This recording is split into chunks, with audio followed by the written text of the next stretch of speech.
welcome to another really cold historical Lowe's in North Carolina day in our garage. I am Professor DIY.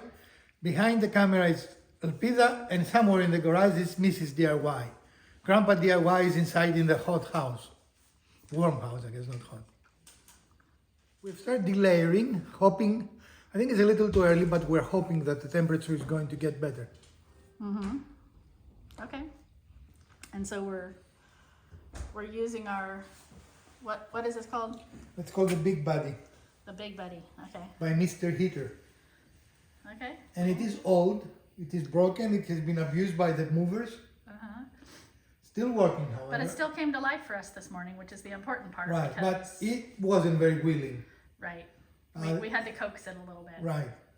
But it has served us well in the past, so we hope it will serve us well in today's episode. And today we want to build a very interesting, what we call it, device. Is it furniture? What is it? Well, it's kind of furniture. It's a caddy of sorts. It is the holiday season and it can be a nice gift if you can build it yourself. It's not a very hard build. I shouldn't have said that, right? You should. Like the moment you said a 5-minute fun. Yeah. So hopefully we won't have any problems because I said that. Theoretically, it is a beginner project. It only has some 45 cuts and some straight cuts, so we should be able to make it happen.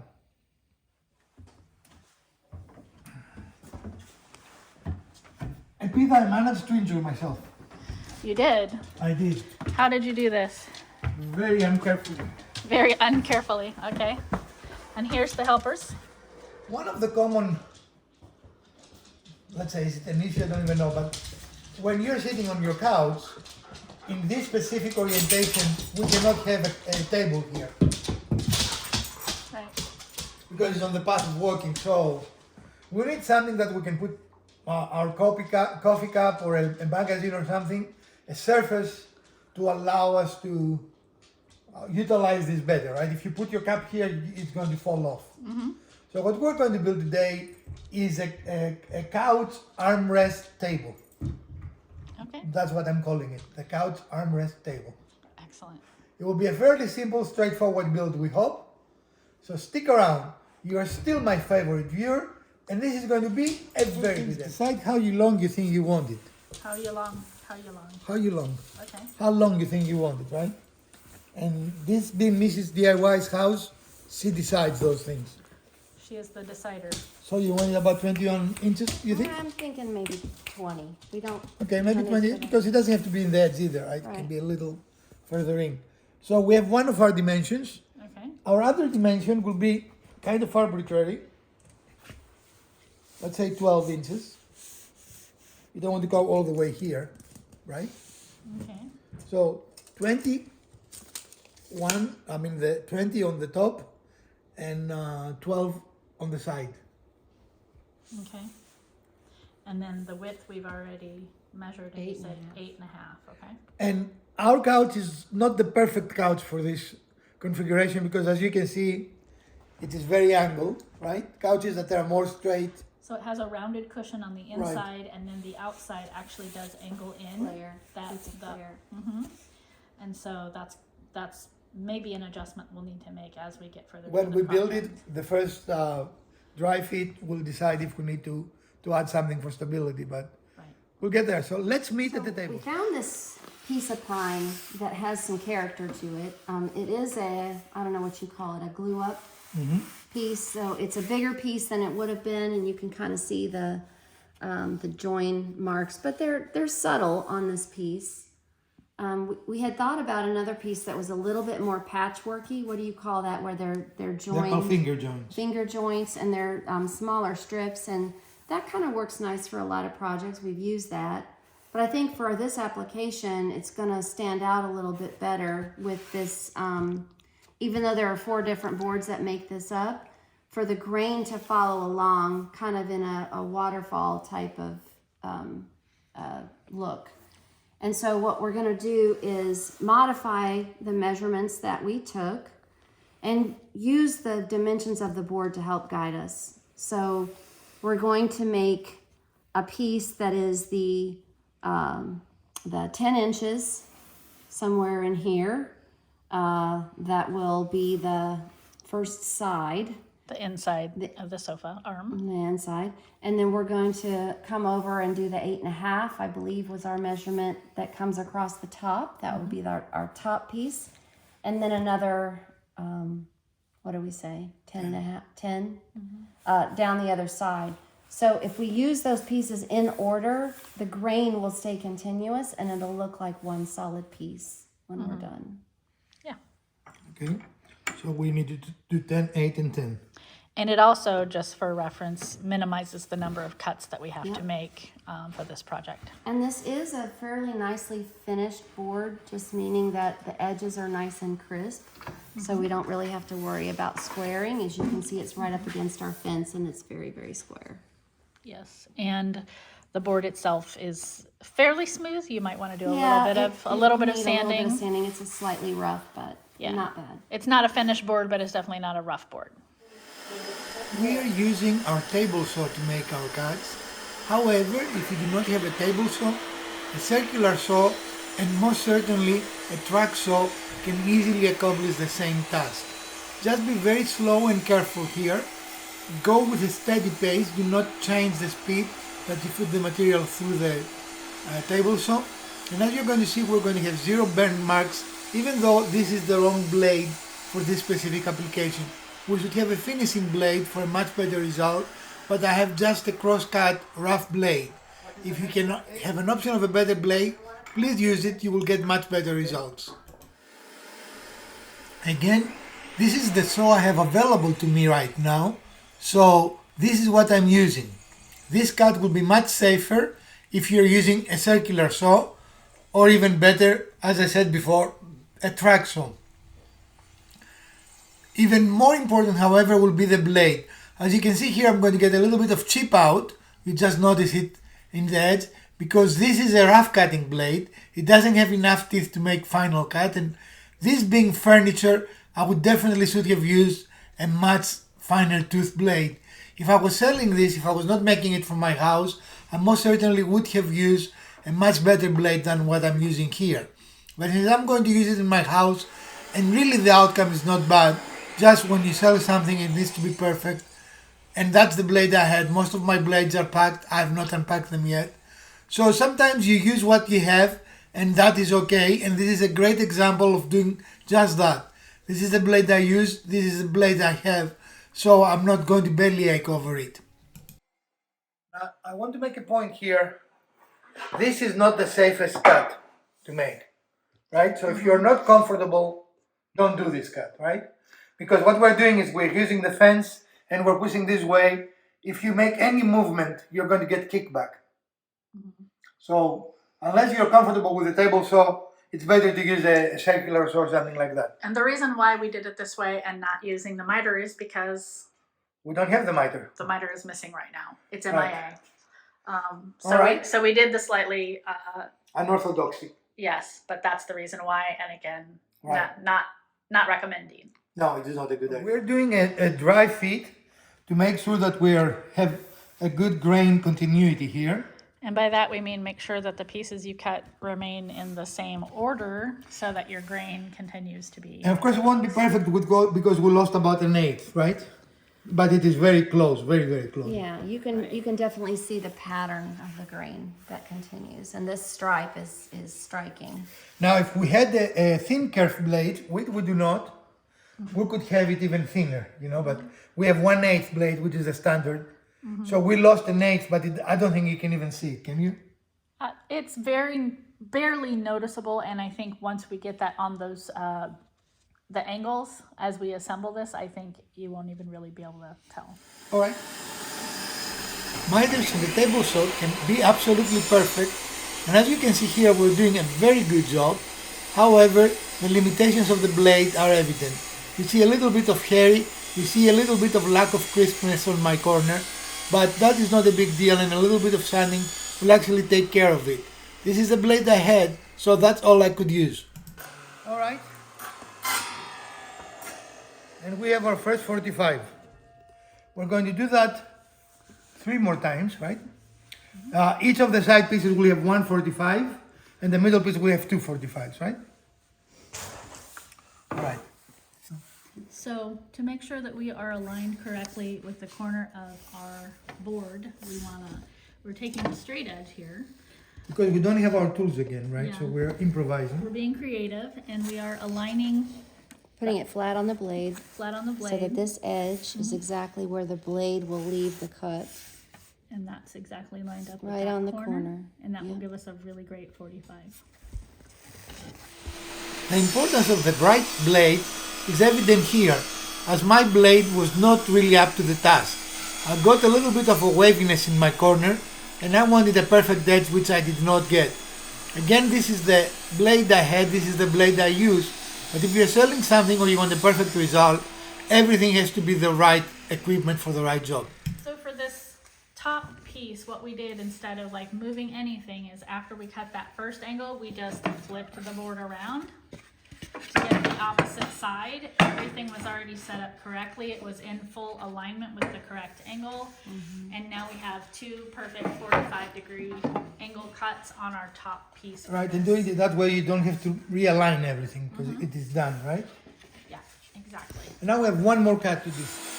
You can clearly see here how if you align everything correctly, you can get an absolute perfect miter, a 45 miter here, especially when you want to do a river edge like we're doing. Very little sanding will be needed even with the wrong blade in our specific case here. Did it come off or what happened? It was loose and Okay. it's going everywhere. And then we're gonna do a dry fit real quick to see how these pieces come together, right? Yeah. So we're doing our first dry fit, and maybe our last and only dry fit, right? And it looks pretty much like what we were hoping, right? The edge waterfalls very nicely. Excellent. Mrs. DIY, are you happy with it? Yeah, well, we'll see the finished product, but it's heading in the right direction. All right, excellent. So we're going to use painter's tape, Tamper's tape, Tamper's paper. to keep the pieces together. It acts a little bit like a clamp that will not allow our joint to move, right? And then we're going to use some glue and some screws.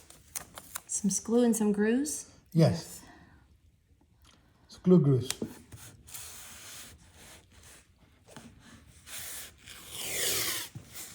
Unfortunately, this is not the best quality tape, but that's what we have at hand. So sometimes you have to do what you have to do, right? Right. And you're going to put 2 or 3, I think I'm gonna put 3. okay? Goodness. The hands of the Baskervilles been released again.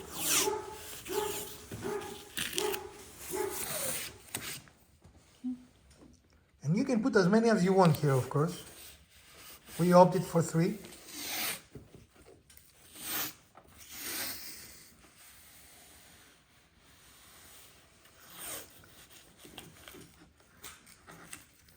The next step is to turn it over so you can apply the wood, the glue, the wood.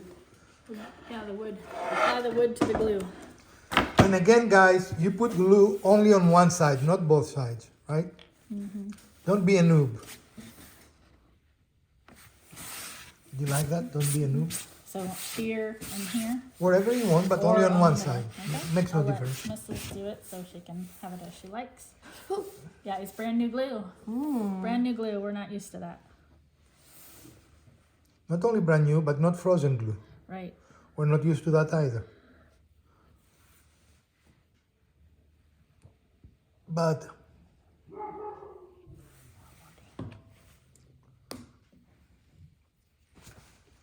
all right, and using the state-of-the-art glue spreader, because nothing but the best material and equipment here at the Urban Homesteading Channel, also known as the Garage Woodworking Channel when we had a garage and now we have a garage. Now that we have it closed and we have a little bit of glue squeeze out, which is great. You don't need to put pressure, no sweetie, over on here, across, there you go, yeah. Put the tape across, and all that does is prevents it from opening, right? You don't, It's acting as a brace. right. It's not a clamp, it's a brace in this instance. Okay. So now we're drilling some pilot holes where the 45, we're going to join the pieces of wood together. And that is to ensure that our wood does not split when we put in the screws. And we're going to be using some brass screws, which are actually going to become part of the look and feel of this piece of furniture. Right. And because you're on a 45, you should pilot hold this. Don't try to do it brute force.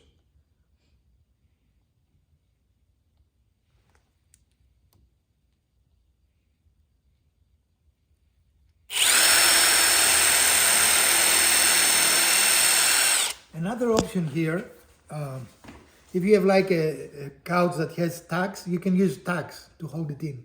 You know, like upholstery tacks. Mm-hmm. Or as part of the decoration. I don't think upholstery tacks would actually be a good way to hold them together, but they could be a decorative thing. So if you were gonna, instead of screws, if you were gonna use brads, then you could put the tacks over them. Right? Okay, put it this way.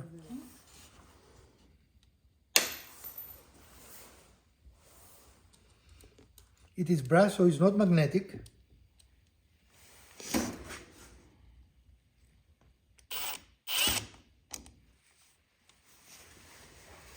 I'm putting pressure.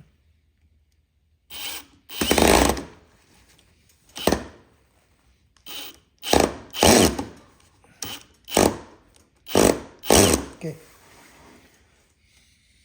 A common reason why people strip screws is because you're using the wrong size of driver, right? And I know they all look the same, but they're really not. Okay. And here's a quick tip. If you want to know if your driver is correct, put it on your screw, and the screw should not fall. And again, this is brass, this is not magnetic. You see? The drill bit doesn't hold it, in other words. Mm-hmm. And don't drop your screw, that's also important.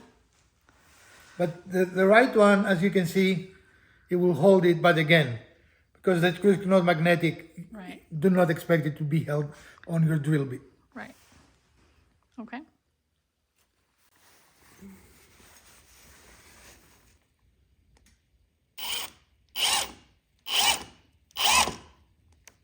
Yay.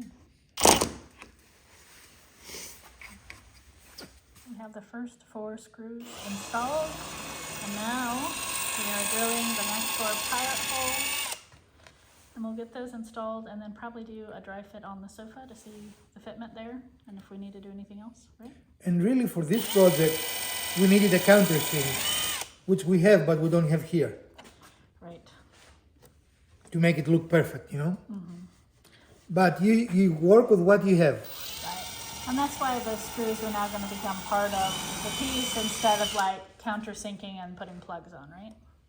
Well, yeah, countersink, it will still leave them. It will just create a nice indent so the screw doesn't have to make the indent, you know? Right. Okay. What type of state-of-the-art tool is that you're using there? Well, once again, we can't find a tool that we know we have. It's the plastic scraper, so I'm using just a piece of cardboard. And you can use anything, like an old label, anything that has some rigidity to it so you can remove the glue. Right. Again, there is no excuse I don't have the tool. You don't be fooled by the YouTubers that have $9 million worth of equipment to build a charcuterie board, right? Right. Yeah, it is nice to have those things, and we have some, and we enjoy them, but nice and required are not the same thing. Exactly. And as you can see at the end, I used my fingernail because this wasn't quite getting into the groove, but that made it nice and clean. Correct. And this is the final result, and as you can see, our waterfall looks very nice. A little bit of very light sanding to take the fuzzies away, right? Right. Or as Daniel from Bearded Woodworking, Vikings Woodworking says, take the hairs off. Yeah, it's his expression, I'm not taking credit for it. So wherever you see imperfections, hit it with a little bit of sanding, right? And no matter else you do, let the glue dry. Okay, we don't have here everything we need, like I would have put some wood putty there, but we just don't have wood putty, so we won't put it there. And we didn't film that, but we spent a little bit of time finding the right board in the store. Right, Mrs. DIY? Yeah, we wanted to make sure we had something with a little bit of character that we could highlight here. Okay. Then we're going to go and do a dry fit. We might have to make a couple of adjustments in case it doesn't sit straight. Specifically because our couch has a very big angle. If your couch has very straight arms, that's all you need to do, right? But if you have a couch with straight angles, you just might have to do better things, right? We're just going to find out momentarily.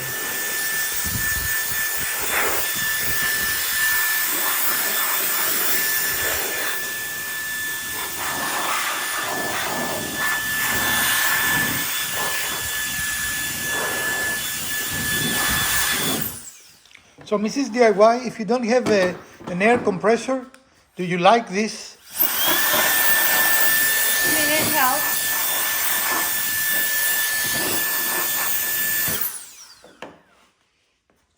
It is a much smaller, much cheaper, much quicker. How many much can we say? Much. And we're working on 2 projects right now, but that's okay. We usually do, right? So that looks beautiful. In camera, it kind of accentuates the grain more than when you're just looking at it.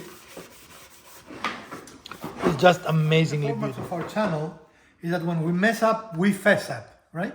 Sure. You like that? Yeah, mess up, fess up. And we messed up. We actually use measurements, which we rarely do. And as a result, we messed up. And the reason we messed up is that our measurement from here to here is correct, right? Mm-hmm. But when we added the 45, our measurement from here to here is not correct anymore. Because as you can see, it's shorter by, what, 1.5 inches? About an inch. An inch and a half. Which makes it impossible for us to put it where we want to. So the solution we came up with is to cut the inside leg shorter, and hopefully that will work. Which one is the inside leg? This is going to be the inside leg. Okay. So what we're going to do is put it in our saw and raise our blade and pass it through our saw. Okay. All right?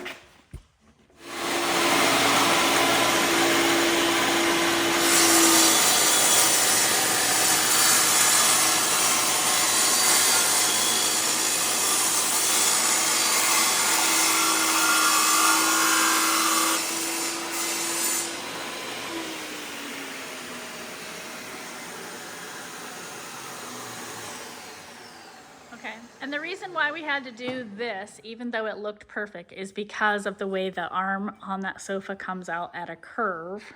And so it didn't match up with this straight perpendicular line, correct? Correct. Test fitting. What did we do? Yay. Bingo. And so what was the adjustment we made, Mrs. The adjustment was we had to take a little bit more length off of this side to accommodate the width, the width error that we made. And we also made a 45 angle because this does have an angle to it. And it does seem to fit much more snugly. It doesn't feel like it's going to go anywhere. Awesome. Looks really nice. And then again, we can see the way the grain comes up. Did we gain It goes anything? down. That is a beautiful waterfall grain, and we like it. So one last adjustment we're going to make. As you saw from our dry fit, it works now.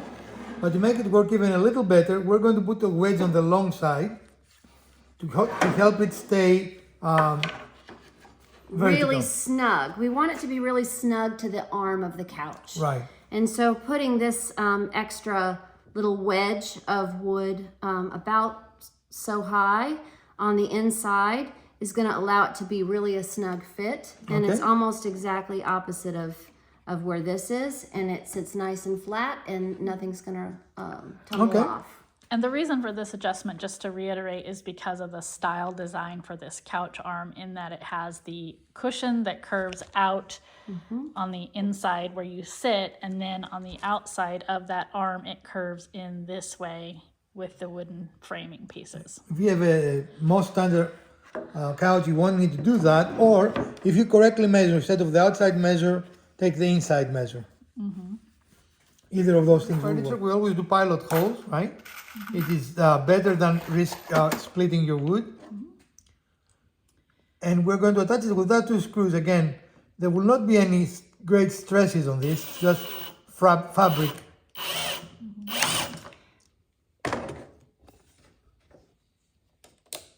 Okay, put Here that. comes the second one. And again, this is really just a wedge / support for this piece. It's not going to hold any weight. It just helps hold this in place. Okay, that's plenty. So look-wise, we're happy with how it looks, but because it will probably have drinks on it, we want to protect it. And it's also a piece of furniture in your Right. house, right? So we're going to try 2 different finishes. One is a gel stain, and the other will be shellac. So we're going to use one of our scraps, assuming we can find it. We're going to use this. This is our 45 cutoff. She's going to use that since it's the same wood. Yeah, but we cannot see anything on that. We need some surface to see what it looks like. So we're going to put the gel stain in one half and shellac on the other, and see what we like best. That actually matches the other thing, doesn't it?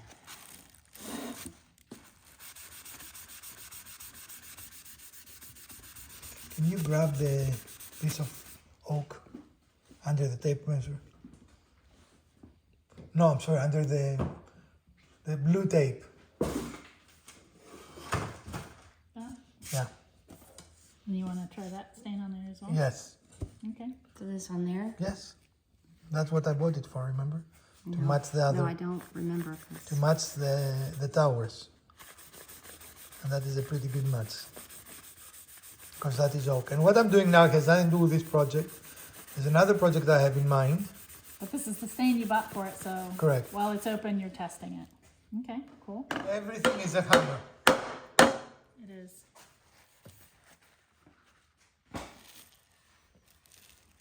Okay, and we did not like the stain for the project we didn't buy it for. But we do like it for the project we did buy it for. We'll have to take it in and show it, but I Right. think it will be a pretty good match. And it just, the 2 types of wood take the stain Right. differently. And it looks more pink on this pine, which is not the look that's preferred right now. Excellent. And here is the shellac.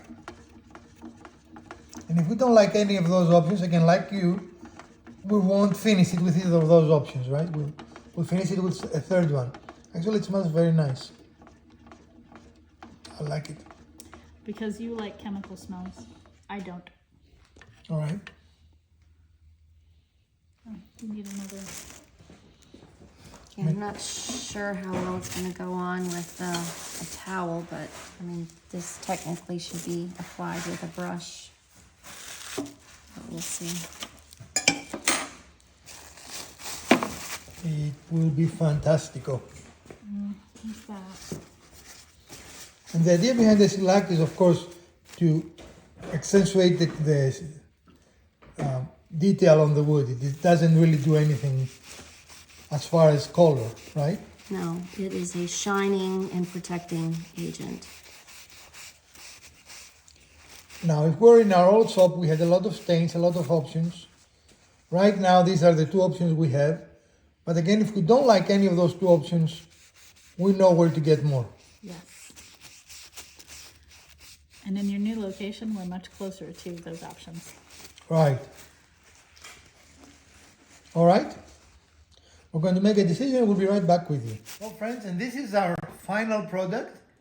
As you can see, enough space to put your remote, to put a couple of drinks. Feels very steady, right? There is no difficulty. I don't know how it looks. It looks really good.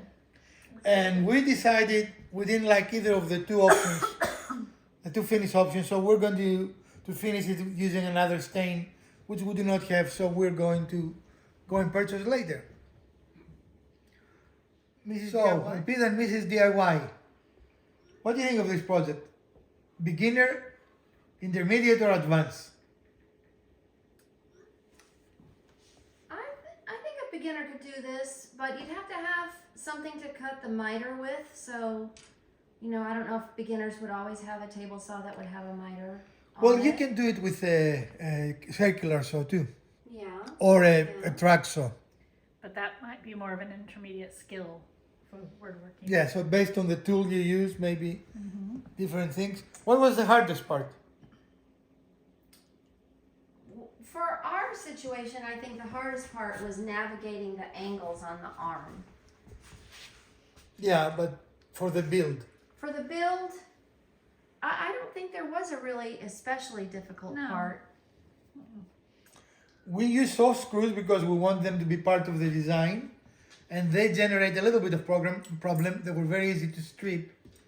Yes. So if we were to do something different, I would say use hand tools to use the screws versus the power. For brass screws. Yeah, for the brass screws.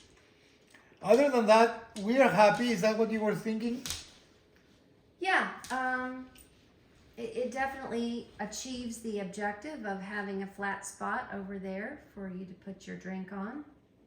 And it's sturdy. Is it stable for you there? Sorry, very, very stable. Yes, you can put your drink anywhere you want. You can put your remote control. You can put your glasses. You know, maybe a small box of Kleenexes. You know. And something we had talked about as we were talking through this design, another way to offset this, where we had to put the brace in here, is if we had just extended this all the way to the floor so that it was then level, and then that would have supported that. It will give it more of a table look. Yeah, a little bit more of a table, just like a wrap around the arm table. So there are always options, Yeah. you know, and again, that is the power of DIY, right? There are always things you can do different and make the design yours. As you notice, we did make a mistake. We were able to address it, and I don't think this looks bad at all, to be honest. No, I think it still looks really, really gorgeous. I keep highlighting the grain, the way we did it, making that waterfall look. I just think that has turned out so well for this piece, and it just looks awesome. And we're all very happy with it. Well, friends, this is not a very expensive project, right? How much was the wood? I'm sorry. It's like $14 for the board. 10. Yeah. 10, No, oh, no, no? we bought a bigger board than we initially went for, and it was about $14 for the whole piece, but we didn't use all of it. Right. So let's say $10 for the wood. And we had the screws, but they're not very expensive. Brass screws you can find for $5 or $6, even at Walmart, right? And if you didn't want the screws, you can use dowels to make them like a And that design feature. definitely bumps up the skill level Right, required. But it's doable, and then that becomes a part of your piece as well. Well, friends, this brings us to the end of our episode for today. We hope you did enjoy this episode, and if you did, we will appreciate a thumbs up. If you didn't, hit the other button twice. Share, like, subscribe. Let us know, do you like episodes like this one, and do you want us to produce more in the future? From Professor DIY, Mrs. DIY, Elpida and Grandpa DIY, let's build something together.